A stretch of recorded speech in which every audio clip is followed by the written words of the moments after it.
All right. Now, let's get to, we're going to go reverse order here. We'll get to my number 10 on my list. And this is a guy you liked a lot, too. He played last year at Washington State.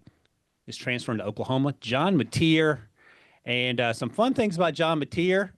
My my comps for him were part Baker Mayfield, part Gardner Minshew. And if you're a Napoleon Dynamite fan, part Uncle Rico, because funky delivery and that he's a sidearm guy. And you see the comps with Jackson Arnold there, who he's replacing. That said, quick release, the ball comes out with velocity. He's accurate in the quick game. He's a really good athlete, too. And I think he throws with anticipation, which is incredibly important when you're trying to think about this development to the next level. Consistently puts the ball on the target on the faces of his targets. And there was a lot to like about what he did, Rand. I just wanted to see a little more consistency within the pocket. Sometimes he's looking to leave early, and I wanted to see him get through his reads a little better.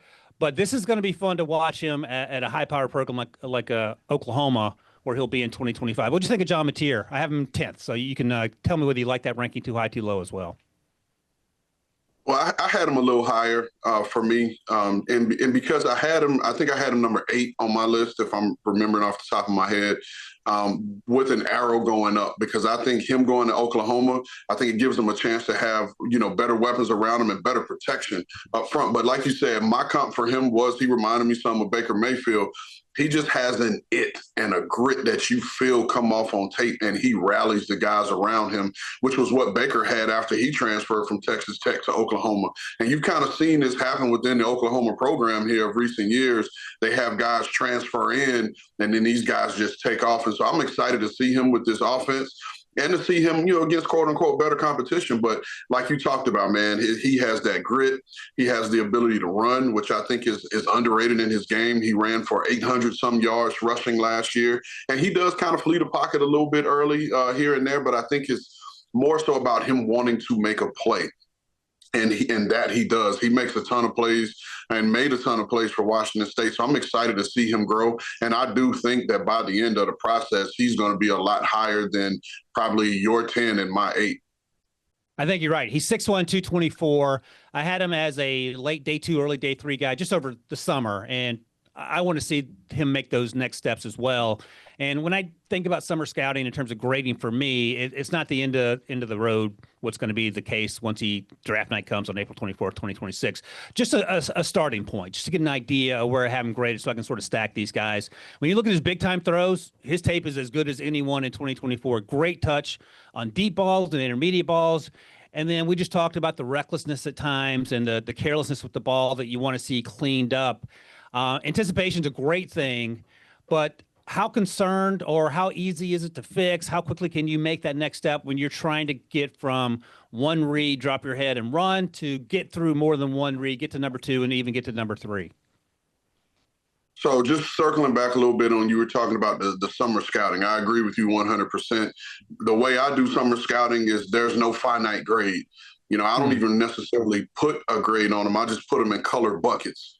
And for right now, we're just putting them in buckets and kind of stacking them within those buckets. That's kind of how I do it until we can get through another fall to, come up with a final grade.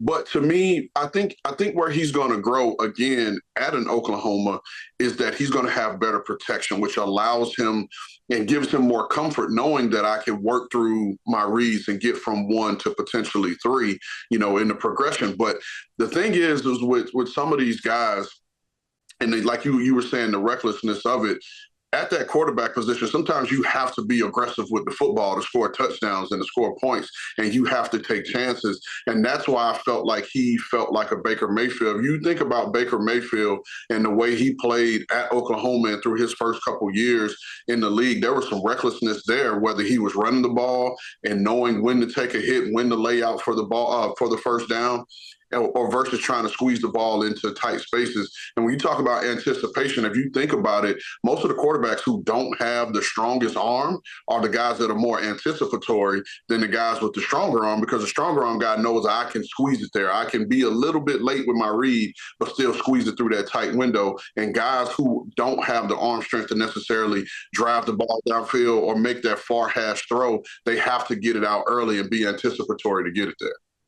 And that's a good point. They've had to find ways to win without being an A+ in every single category. And if you don't have the best arm, you have to find ways to find those windows. So in that sense, and Mateer has a big arm too, so he can do a little bit of both. One thing I wanted to note before we take a break here and turn our attention to number 9 on my list here. Ben Arbuckle was the OC at Washington State the last 2 seasons. He is now going to be at Oklahoma with Mateer, so there's that relationship. Under Arbuckle last season at Washington State, offense ranked 12th nationally. They had 37 points per game, 22nd in total offense, more than 440 yards per game.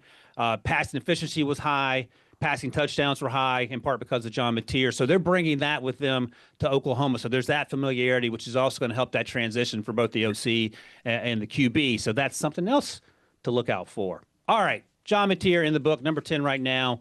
He's going to be moving up our boards, it sounds like, once the fall rolls around, if he can build on what he did in 2024.